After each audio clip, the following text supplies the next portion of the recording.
what I would like to do is I would like to read from my story, one of my stories that I wrote. It's called Don't Call Me Girly. And I know there's some Marines out here, but tonight's... but tonight's, it's about the Navy, so go Navy.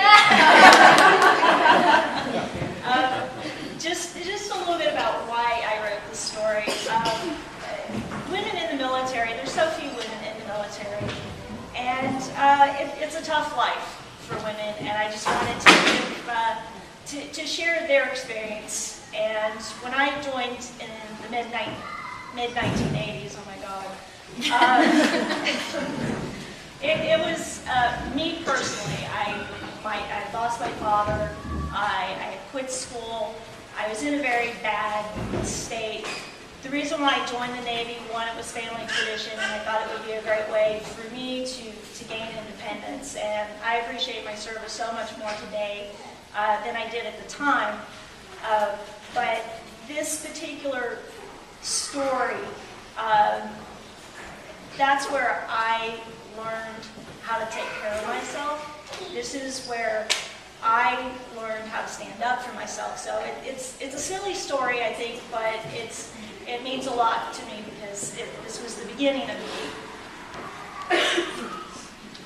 In the mid-1980s, most of the older men I served with had been out at sea for much of their careers.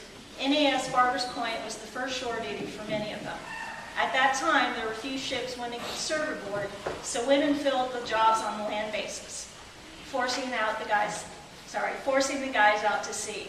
This caused a lot of resentment, and some of the men often took it out on us. And of course, for many of the older men, they felt the women should drop their weapons and pick up aprons. I often was told to make the coffee. I didn't drink the coffee at the time. Finding it today, I can't live without it. More than once, I'd hear some chief say, "Hey, girlie, why don't you go make the coffee?" I'd answer their question with a question. Why should I make it? Their response, because you're a girl, and girls make the coffee. The women, we all complied. We had to. After all, it was against military code to disobey an order from a superior. But I hated it. And I especially hated to be called girly, or worse yet, girly girl. I was a young woman, not a girl, and definitely not girly, serving my country. I deserved more respect than that. Once I was told to make the coffee, I thought about my mama and a story she had told me once. My mama's philosophy is to get mad, then get even. When she was younger, Mama was helping her Aunt Sis serve a family dinner. Her Uncle Jim had ordered her to pour him a cup of coffee. Having endured him long enough, Mom got the coffee pot, walked to the dining table, and stood next to him.